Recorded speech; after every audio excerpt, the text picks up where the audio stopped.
Hello guys, मेरा नाम है राहुल गुप्ता और आप देख रहे हैं मेडिसिन विद राहुल। और आज की ये वीडियो काफ़ी ज़्यादा इंपॉर्टेंट होने वाला है क्योंकि आज हम बात करने वाले हैं पेप्टिक अल्सर के बारे में, जो कि एक बहुत ही ख़तरनाक बीमारी बन जाती है अगर इसका इलाज सही समय पर नहीं हुआ तो अगर आप एक मेडिकल स्टूडेंट हैं या मेडिकल प्रोफेशन से बिलोंग करते हैं या फिर आप एक पेशेंट हैं तो इस वीडियो को ध्यान से देखिए, क्योंकि इस वीडियो में हम आपको पेप्टिक अल्सर के बारे में पूरी जानकारी बताने वाले हैं कि पेप्टिक अल्सर क्या होता है, कैसे होता है, पूरा मैकेनिज्म ऑफ एक्शन बताऊंगा इसका, इसके कारण, सिम्टम्स, टेस्ट क्या होते हैं, इसमें पूरा विस्तार से बताऊंगा। साथ ही इसके सही डोजेस फॉर्म के बारे में बताऊंगा और साथ ही मेडिसिन कैसे काम करती है अल्सर पर, उसकी भी पूरी इन्फॉर्मेशन आपको बताऊंगा, और वो भी पूरे हिंदी और इंग्लिश दोनों मिक्स करके। तो चलिए इस वीडियो को शुरू करते हैं। तो सबसे पहले पेप्टिक अल्सर में बताएंगे आपको कि पेप्टिक अल्सर आखिर होता क्या है। तो यहाँ पे लिखा है पेप्टिक अल्सर एक ऐसी स्थिति है जिसमें पेट या स्टमक की परत में घाव दिखाई देने लगते हैं। यानी कि आप यहाँ इमेज में देख सकते हैं कि हमारा स्टमक है, यहाँ पर इसोफेगस की नली आई हुई है, यहाँ पर है हमारा डुओडेनम जो कि स्मॉल इंटेस्टाइन का फर्स्ट पार्ट होता है। तो यहाँ पर आप देख सकते हैं कि स्टमक अल्सर है और अल्सर होने के बाद पेशेंट के पेट में जलन के साथ दर्द होता है। यहाँ पर आप अल्सर देख सकते हैं कि स्टमक अल्सर है, डुओडेनल अल्सर है और एक एसोफेगस अल्सर भी होता है, जिसके बारे में हम आगे बात करेंगे। सिम्टम्स की बात करें कि अल्सर होने के बाद सिम्टम्स क्या दिखाई देते हैं, तो सिम्टम्स में सबसे पहले है एब्डोमिनल क्रैम्प, यानी कि पेट में ऐंठन। अगर आपको अल्सर है तो आपके पेट में ऐंठन या मरोड़ की शिकायत हो सकती है। हर्टबर्न यानी कि सीने में जलन या हर्ट के आसपास कुछ जलन जैसी समस्याएं हो सकती हैं। इनडाइजेशन यानी कि अपच, आपका खाया पिया पचेगा नहीं। नॉइजिया एंड वोमिटिंग यानी कि मतली या उल्टी की शिकायत हो सकती है। डार्क टेरी स्टूल यानी कि गाढ़ा मल, आपका लैट्रिन साफ नहीं होगा। लॉस ऑफ वेट यानी कि वज़न कम होना, यानी कि लगभग 4-5 दिन में 2-3 किलो वज़न अचानक से कम हो जाना, इन सब के लक्षण हैं। आगे बात करें पेप्टिक अल्सर के प्रकार के बारे में, तो पेप्टिक अल्सर यहाँ पर आप देख सकते हैं 3 प्रकार का होता है। सबसे पहले यहाँ पर डुओडेनल अल्सर, दूसरा है ओसोफेगल अल्सर और तीसरा है गैस्ट्रिक अल्सर। डुओडेनल अल्सर क्या होता है, ये हमारे छोटी आंत यानी कि स्मॉल इंटेस्टाइन के ऊपरी हिस्से में होता है और उस हिस्से को प्रभावित करता है। यहाँ पर आप स्क्रीन पर देख सकते हैं नंबर 1 पर है हमारा डुओडेनल अल्सर।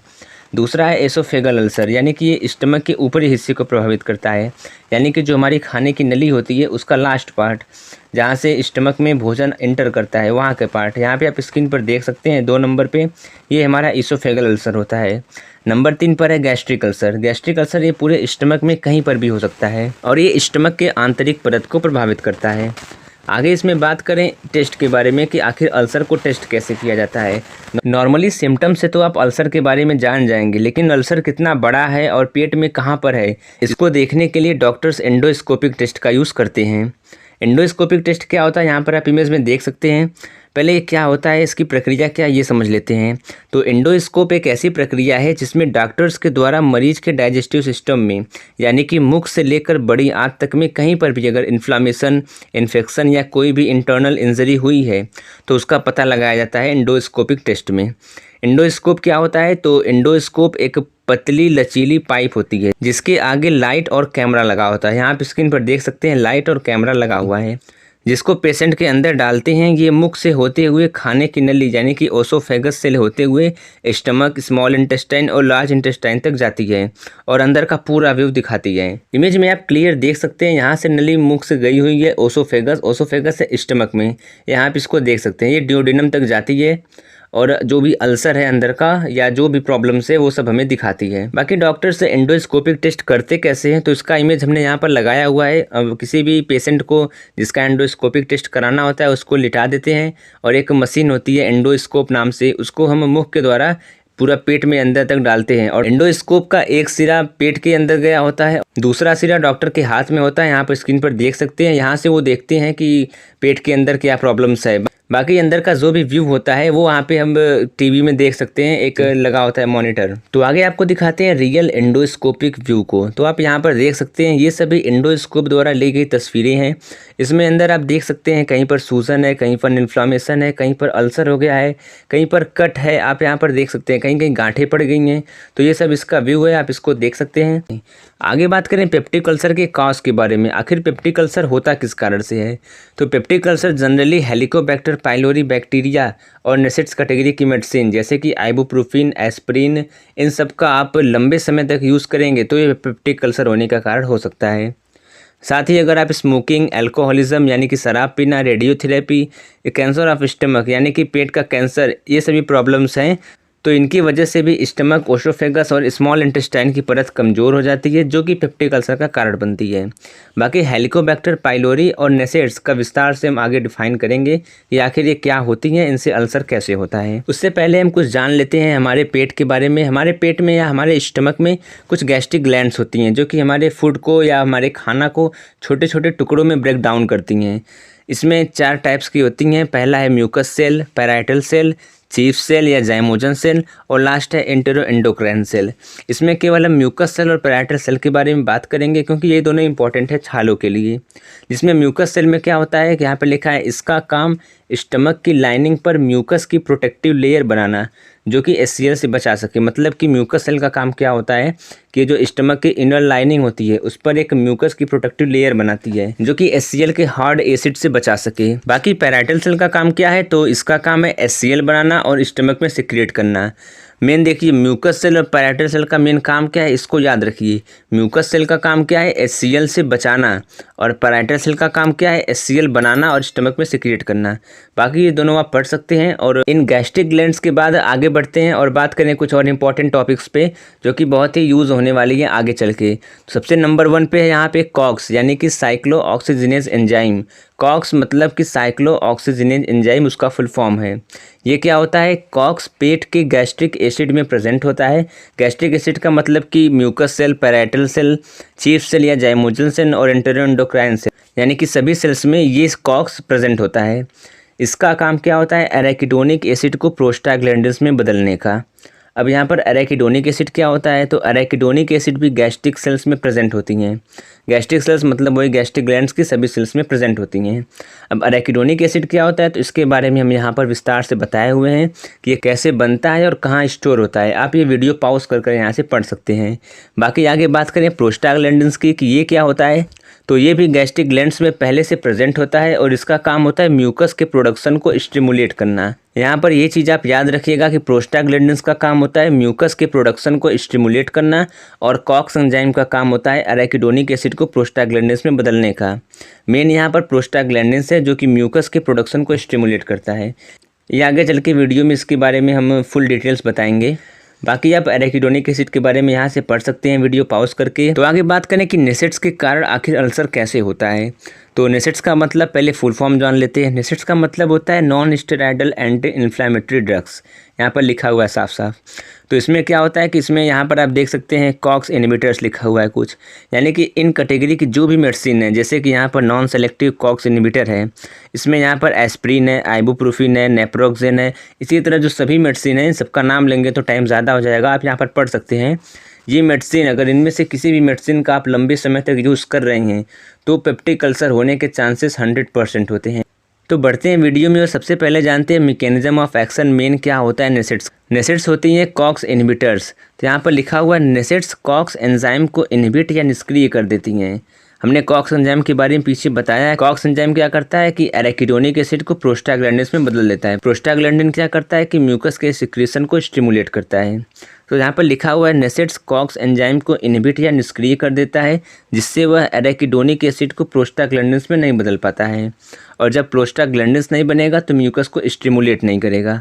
मतलब क्या है, प्रोस्टाग्लैंडिन्स का काम होता है म्यूकस को स्टिमुलेट करना। जब म्यूकस ही नहीं स्टिमुलेट होगा तो म्यूकस का प्रोडक्शन और सिक्रीशन नहीं होगा पेट में। जब म्यूकस का सिक्रीशन पेट में नहीं होगा, इससे म्यूकस लेयर धीरे धीरे डैमेज या कमज़ोर हो जाती है। फिर उसके बाद जब HCl का सिक्रीशन होता है तो उसके एसिड को म्यूकस लेयर झेल नहीं पाती है और उसमें इन्फ्लामेशन हो जाता है, जिसे हम अल्सर कहते हैं। तो ये सभी मैकेनिज्म ऑफ एक्शन है, आप इसको आराम से पढ़ सकते हैं, स्क्रीनशॉट ले सकते हैं। बाकी इसका हम PDF आपको प्रोवाइड करा देंगे। और ऐसे ही इस चैनल पर हम मेडिसिन, बीमारियां और मेडिकल से संबंधित इन्फॉर्मेशन की वीडियोस लाते रहते हैं। तो आप चैनल को सब्सक्राइब कर दीजिए, जिससे आने वाली वीडियोस की इन्फॉर्मेशन आपसे मिस ना हो सके। आगे आने वाले समय में और भी कई वीडियोस आएंगी बीमारियों के ऊपर, मेडिसिन के ऊपर, तो आप चैनल को सब्सक्राइब कर दीजिए। तो बढ़ते हैं आगे वीडियो में और अगला जानते हैं mechanism of action Helicobacter pylori bacteria का। मतलब कि ये कैसे काम करता है। सब कुछ लिखा हुआ है, बस हम एक बार दोहरा देते हैं कि H. पाइलोरी बैक्टीरिया स्टमक के लाइनिंग में इन्फेक्शन क्रिएट करते हैं, जिससे स्टमक या म्यूकस की मेम्ब्रेन डैमेज हो जाती है। मतलब कि जो एच पाइलोरी बैक्टीरिया या हेलिकोबैक्टर पाइलोरी बैक्टीरिया होते हैं, ये क्या होते हैं, ये एसिड से रेजिस्टेंस होते हैं, यानी कि इनके ऊपर एसिड का कोई प्रभाव नहीं पड़ता है और ये जब म्यूकस मेम्ब्रेन पर जाते हैं तो वहाँ पर इन्फेक्शन कर देते हैं। बैक्टीरिया का काम क्या होता है, इन्फेक्शन करना, जिससे स्टमक या म्यूकस की मेम्ब्रेन डैमेज हो जाती है, जो कि स्टमक के दीवार पर इन्फ्लामेशन का कारण बनती है। और जब पेट में एसिड का प्रोडक्शन होता है तो वह उसे झेल नहीं पाता है, जिससे अल्सर हो जाता है। अल्सर होने का इसमें मेन यही कारण है कि जो हमारी म्यूकस की लेयर होती है, जो प्रोटेक्टिव लेयर होती है, वही डैमेज हो जाती है, चाहे वो एच पाइलोरी बैक्टीरिया डैमेज करे या नेसेट्स कैटेगरी की मेडिसिन करें। अल्सर होता है केवल और केवल म्यूकस मेम्ब्रेन के डैमेज होने से। बाकी आगे बढ़ते हैं वीडियो में और बात करते हैं अब पेप्टिक अल्सर के मेडिसिन के बारे में कि कौन कौन सी मेडिसिन हम इसमें यूज़ करते हैं। तो सबसे पहले आता है एंटी सिक्रेटरी एजेंट, यानी कि इसमें लिखा है reduction of gastric acid secretion, यानी कि जो गैस्ट्रिक एसिड पेट में सिक्रीट होती हैं उनको रिड्यूस करने का काम, यानी कि उनको कम करने का काम इन कैटेगरी की मेडिसिन का होता है। तो सबसे पहली कैटेगरी आती है H2 एंटागोनिस्ट। इसमें आप देख सकते हैं इसकी मेडिसिन है सिमेटिडीन, रेनिटिडीन, फेमोटिडीन, लोरेटिडीन और रोक्साटिडीन। इन सभी के लास्ट में टिडीन आया है, यानी कि इसका सफिक्स जो होता है टिडीन होता है। आप याद करने के लिए आपको आसानी होगा, इसके लास्ट में टिडीन आया है। यहाँ पर आप इमेज में देख सकते हैं, यहाँ पर सिमेटिडीन है, रेंटेक, रेंटिडीन बहुत ही फेमस एग्जांपल होता है। फेमोटिडीन सभी को हमने नहीं लगाया क्योंकि यहाँ पर उतनी जगह नहीं है। तो आगे बात करें इसके डोजेस फॉर्म की, तो H2 एंटागोनिस्ट की सभी मेडिसिन जो सिमेटिडीन, रेनिटिडीन, फोमेटिडीन, लोराटिडीन और रोक्साटिडीन है, ये सभी टैबलेट, इंजेक्शन, सिरप सभी फॉर्म में आपको मिल जाएगी। यहाँ पर आप सिरप और इंजेक्शन दोनों को देख सकते हैं। यहाँ पर रेंटेक का इंजेक्शन है, रेंटेक का सिरप है। अगले पेज पे देखें तो एंटी सिक्रेटरी एजेंट का एक और कैटेगरी है प्रोटॉन पंप इनहिबिटर। इसका काम भी क्या होता है कि गैस्ट्रिक एसिड सिक्रीशन को कम करना। इसमें जो मेडिसिन है वो है ओमेप्राजोल, लेंसोप्राजोल, पेंटोपैराजोल, इसोमेप्राजोल, रेबेप्राजोल और डेक्सरावेप्राजोल। इन सभी के लास्ट में भी प्राजोल शब्द आया है, यानी कि इनका जो सफिक्स है वो प्राजोल है। आप इससे इस मेडिसिन को याद कर सकते हैं कि आप कहीं भी अगर आप मेडिसिन देखें जिसके लास्ट में प्राजोल आया हुआ है तो वो आप समझ जाइए कि वो पेप्टिक अल्सर में यूज़ होने वाली है। उसका काम गैस्ट्रिक एसिड सिक्रीशन को रिड्यूस करना, यानी कि पेट की गैस को कम करना, एसिड को कम करने वाली मेडिसिन वो होती हैं। यहाँ पर आप इमेज में देख सकते हैं पेंटोपैराजोल का इंजेक्शन है, पेंटोपैराजोल का यहाँ टैबलेट है, लेंसोप्राजोल का यहाँ पर है लेंसोप्राजोल गैस्ट्रो रेसिस्टेंस कैप्सूल है, रेबेप्राजोल है यहाँ पर, ओमेप्राजोल का यहाँ आप सस्पेंशन देख सकते हैं। डोजेस फॉर्म की बात करें तो वही टैबलेट, कैप्सूल, इंजेक्शन, सिरप सभी फॉर्म में आपको प्रोटॉन पंप इनहिबिटर की कैटेगरी की मेडिसिन आपको मिल जाएगी। अगले पेज पे बात करें इसकी मेडिसिन की तो अगला है एंटासिड, यानी कि न्यूट्रलाइजेशन ऑफ गैस्ट्रिक एसिड। इन सभी मेडिसिन के द्वारा पेट की जो एसिड होती हैं वो न्यूट्रलाइज हो जाती है, मतलब कि एकदम खत्म हो जाती है, न्यूट्रल हो जाती हैं। इसमें जो मेडिसिन है उसमें पहला है सोडियम बाइकार्बोनेट, दूसरा सोडियम सिट्रेट, फिर magnesium hydroxide, magnesium trisilicate, aluminium hydroxide gel और कैल्शियम कार्बोनेट। यहाँ पर हमने इसका इमेज कुछ लगाया हुआ है, जो कि यहाँ पर आप कैल्शियम का देख सकते हैं। यहाँ आप जूम करने पर देखेंगे तो मैग्नीशियम ट्राइसिलिकेट यहाँ पर लिखा हुआ है। यहाँ पर सोडियम सिट्रेट का हमने सिरप लगाया हुआ है, बाकी सोडियम बाइकार्बोनेट का इंजेक्शन है, मतलब कि सभी हमने यहाँ पर इमेज लगाया हुआ है। डोजेस फॉर्म की बात करें तो टैबलेट, इंजेक्शन, सिरप, कैप्सूल में आपको ये सभी मेडिसिन मिल जाएगी। इसको आप वीडियो पॉज करके जूम करके आप देख के पढ़ सकते हैं। आगे बात करें एंटी हेलिकोबैक्टर पाइलोरी ड्रग्स के बारे में, मतलब कि जो हेलिकोबैक्टर पाइलोरी बैक्टीरिया होती है इसको कौन मारेगा, एंटीबायोटिक्स मारेगी। तो ये जो सभी पांचों मेडिसिन है ये सभी एंटीबायोटिक्स हैं। इसमें आप देख सकते हैं एमॉक्सिसिलिन, क्लेरिथ्रोमाइसिन, मेट्रोनिडाजोल, टेनिडाजोल और टेट्रासाइक्लिन। डोजेस फॉर्म की बात करें तो ये टैबलेट, कैप्सूल, इंजेक्शन और सिरप इन सभी फॉर्म में आपको मिल जाएगा। यहाँ पर हमने इमेज लगाया हुआ है कुछ, यहाँ मेट्रोनिडाजोल का आप टैबलेट देख सकते हैं, टेट्रासाइक्लिन का कैप्सूल है, एमॉक्सिसिलिन का कैप्सूल है, यहाँ पर आप सस्पेंशन देख सकते हैं, मेट्रोनिडाजोल का आप सस्पेंशन सिरप देख सकते हैं, टेनिडाजोल का यहाँ पर आप मेडिसिन देख सकते हैं। मतलब कि ये सभी वही हेलिकोबैक्टर पाइलोरी जो बैक्टीरिया होती है उसको मारने वाली मेडिसिन होती हैं। अक्सर आपने देखा होगा कि डॉक्टर से प्रिस्क्राइब करते हैं अगर पेट में कोई भी प्रॉब्लम्स हैं तो इन पांचों में से किसी न किसी एंटीबायोटिक्स को ज़रूर देते हैं। अक्सर हमने देखा है कि मेट्रोनिडाजोल जो कि मेट्रोजिल नाम से आती है, बहुत ही फेमस ब्रांड नेम है, उसको डॉक्टर्स अक्सर प्रिस्क्राइब करते हैं। वो ये सोचकर प्रिस्क्राइब करते हैं कि कोई बैक्टीरिया अगर स्टमक में है तो इन एंटीबायोटिक्स से वो मर जाएगा। तो ये सब हो गई मेडिसिन्स के बारे में और डोजेस फॉर्म के बारे में। अब बात करते हैं इसके डोज के बारे में। डोज हम पूरा विस्तार से लाए हैं, एक एक मेडिसिन का पूरा विस्तार से डोज यहाँ पर लिखा हुआ है। जैसे कि सिमेटिडिन का है 400 mg BD, BD का मतलब होता है दिन में 2 बार, और 800 mg OD यानी कि दिन में 1 बार, OD का मतलब दिन में 1 बार, बेड टाइम मतलब कि रात में सोते समय। और यहाँ पर लिखा है 50 mg पर हावर IV इन्फ्यूज़न, यानी कि जो हम वीओ लगा के इन्फ्यूज़न लगाते हैं उसमें 50 mg पर हावर के हिसाब से हम चलाते हैं। तो यहाँ पर सब लिखा हुआ है, आप पढ़ सकते हैं। सिमेटिडिन है, रेनिटिडिन है, फोमेटिडिन है, यहाँ पर रोक्साटिडिन, ओमेप्राजोल, इसमोमेप्राजोल, लेंसोप्राजोल, पेंटोपैराजोल, रेबेप्राजोल, मतलब कि आप सब यहाँ पर पढ़ सकते हैं। इसका डोजेस फॉर्म और इसका कुछ ब्रांड नेम भी यहाँ पर दिया हुआ है। और आगे बात करें तो यहाँ पर anti H pylori anti microbials मतलब कि जो हेलिकोबैक्टर पाइलोरी बैक्टीरिया होती है उसको मारने के लिए ये जो एंटीबायोटिक्स हैं इसका भी यहाँ पर डोज दिया हुआ है, जिसमें एमॉक्सिसिलिन का 750 mg से 1000 mg BD यानी कि दिन में 2 बार, क्लेरिथ्रोमाइसिन का 500 mg BD यानी कि दिन में 2 बार चलाते हैं इसको, tetracycline 500 mg BD, metronidazole 400 mg TDS मतलब दिन में 3 बार। मेट्रोनिडाजोल को डॉक्टर्स दिन में 3 बार प्रिस्क्राइब करते हैं, और टिनिडाजोल 500 mg BD यानी कि दिन में 2 बार। नीचे आप देख सकते हैं कुछ कॉम्बिनेशन में मेडिसिन चलती हैं, जहाँ पर लिखा हुआ है आप पढ़ सकते हैं। आगे बात करें कि जो मेडिसिन होती हैं वो काम कैसे करती हैं, आप बढ़िया से इसको पढ़ सकते हैं, लेकिन हम एक बार दोहरा देते हैं। तो जो मेडिसिन होती हैं H2 एंटागोनिस्ट की, जो H2 का मतलब होता है हिस्टामिन, H2 एंटागोनिस्ट का मतलब हिस्टामिन एंटागोनिस्ट। तो इस कैटेगरी की जो मेडिसिन होती हैं वो काम कैसे करती हैं। तो सबसे पहले जान लेते हैं कि HCl कैसे बनता है, उसके बाद हम बताते हैं कि ये मेडिसिन काम कैसे करती हैं। तो हिस्टामिन क्या होता है, हिस्टामिन पेट के पैराइटल सेल में होता है। पैराइटल सेल क्या होता है, जो कि HCl रिलीज़ करता है। तो यहाँ पे लिखा हुआ है कि हिस्टामिन पेट के पैराइटल सेल में होता है। जब ये रिलीज़ होता है तो इसके एक्शन से पैराइटल सेल हाइड्रोजन आयन यानी कि H+ और क्लोराइड आयन यानी कि Cl- प्रोड्यूस करते हैं, जो बाद में कंबाइन होकर HCl बनाते हैं। तो ऐसे HCl बनता है, पढ़ सकते हैं दोबारा। अब बात करें कि HCl एंटागोनिस्ट यानी कि जो हिस्टामिन एंटागोनिस्ट की मेडिसिन है ये काम कैसे करती हैं या अपना इफेक्ट कैसे शो करती हैं। तो ये बेसिकली हिस्टामिन के प्रोडक्शन को ही रोक देती हैं। इसकी कैटेगरी ही है H2 एंटागोनिस्ट। एंटागोनिस्ट मतलब कि उसके अगेंस्ट काम करें। तो ये क्या करती है, हिस्टामिन के प्रोडक्शन को ही रोक देती हैं। जब हिस्टामिन नहीं रिलीज़ होगा तो पैराइटल सेल पर एक्शन नहीं दिखाएगा, और जब एक्शन नहीं दिखाएगा तो HCl रिलीज़ नहीं होगा, बनेगा ही नहीं तो रिलीज़ कहाँ से होगा, जिससे स्टमक में HCl की मात्रा कम हो जाती है और अल्सर में धीरे धीरे आराम मिल जाता है। तो ये हो गया H2 एंटागोनिस्ट का। आगे बात करें mechanism of action proton pump inhibitor का, कि ये कैसे काम करता है। तो सबसे पहले बात करें कि पेट में HCl कैसे बनता है, यानी कि जो प्रोटॉन पंप इनहिबिटर है ये HCl कैसे बनाता है, ये विस्तार से हम आपको बताएंगे। देखिए यहाँ पे लिखा हुआ है प्रोटॉन पंप इनहिबिटर भी पेट के पैराइटल सेल में होता है। पैराइटल सेल वही जो HCl बनाता है, वहाँ पे ये होता है और एसिड प्रोडक्शन को कंट्रोल करता है। बात करें PPI यानी कि प्रोटॉन पंप इनहिबिटर आखिर HCl कैसे बनाता है। तो सबसे पहले क्या होता है कि पैराइटल सेल जो होती है वो CO2 और H2O को कंबाइन करके H2CO3 बनाता है। इस प्रोसेस में H+ आयन और HCO3 बनता है। फिर इस H+ आयन को प्रोटॉन पंप के द्वारा, जो प्रोटॉन पंप एंजाइम है इसके द्वारा प्रोटॉन पंप ल्यूमन में जाता है। प्रोटॉन पंप ल्यूमन एक पैराइटल सेल में जगह होता है जहाँ पर ये स्टोर होता है।